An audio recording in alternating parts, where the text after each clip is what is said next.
Welcome back, everyone. HHS Secretary RFK Jr. said today the outbreak that has made thousands of people sick across the country is under control. This comes after days of conflicting information about the federal investigation into Cyclospora. After singling out Taylor Farms for supplying some of the contaminated lettuce from a farm in Mexico, the FDA now says that was a false positive. So we got to ask Dr. Kohli about that too. And it's unclear what's causing the outbreak. In the meantime, people are not sure what's safe to eat. I'm actually trying to stay away from pretty much all produce. If I do buy something, I make sure to actually cook it through. Yeah, I'm really just avoiding vegetables, any of the greens, you gotta kind of stay away from that.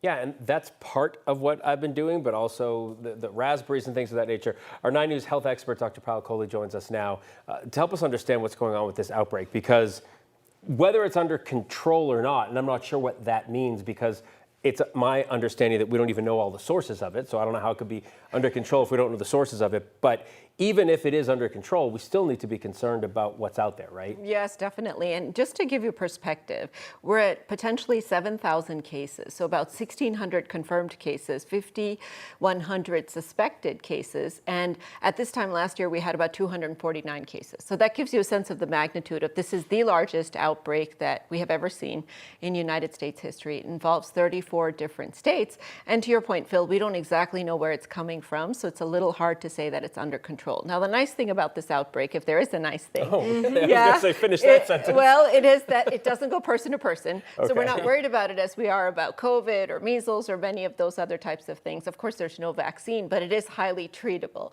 So if we can diagnose people early and keep them out of the hospital, giving them antibiotics treats it. Now, we've had 141 people get into the hospital due to this outbreak, all the way from age 2 to age 95, with the median age actually being 44. So that just illustrates that it can actually affect any spectrum of age.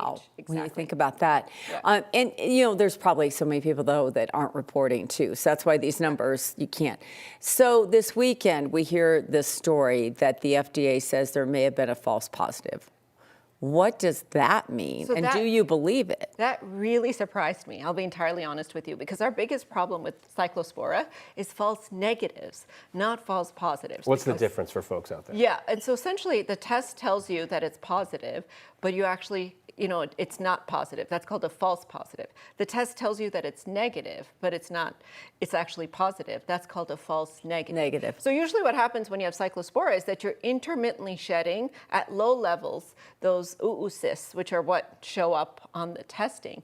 And so even if you take a stool sample, it's not clear that it might have those oocysts, even if you're infected with the infection. So when we look for those, either with PCR under the microscope, we can get false negatives. We can get a fake out thinking it's not there when it's actually there. So I was very surprised to hear the FDA say, and I'm curious what type of test they used. Was it a PCR test, which has a 2% false positive rate, or was it actually looking under the microscope, doing UV light? There are many different ways to diagnose, but I was surprised. So, we've talked at length about what this does to you, and it's debilitating and it's awful and it can last weeks. Yeah. But in the last minute or so that we have, what should people, because we heard those folks, I'm staying away from all produce, I'm staying away from raspberries, all these things. What should we be avoiding, and how should we be handling ourselves if we are still concerned about it? So the good thing is here in Colorado, we're at background rates, right? So we don't actually think, and it's all people who've traveled, mostly people who've traveled. So we don't think that it's actually here in terms of the outbreak and the lettuce sources that we have. Having said that, if you're HIV positive, immunocompromised,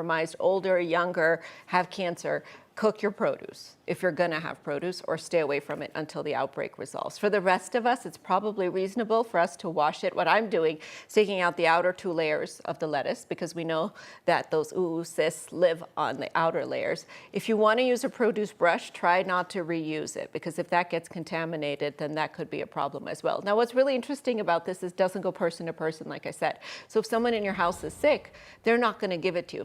If you go to a restaurant, someone has it, they go to the bathroom, they don't wash their hands, they're not going to be able to give it to you, because those oocysts actually need 2 weeks to sporulate and mature before they become infectious. So it actually has to live on that food for a couple of weeks. So it's really, if you're getting contaminated sources of lettuce from some of these suppliers. Thank heaven for the little things, I guess. Sounds it up to me.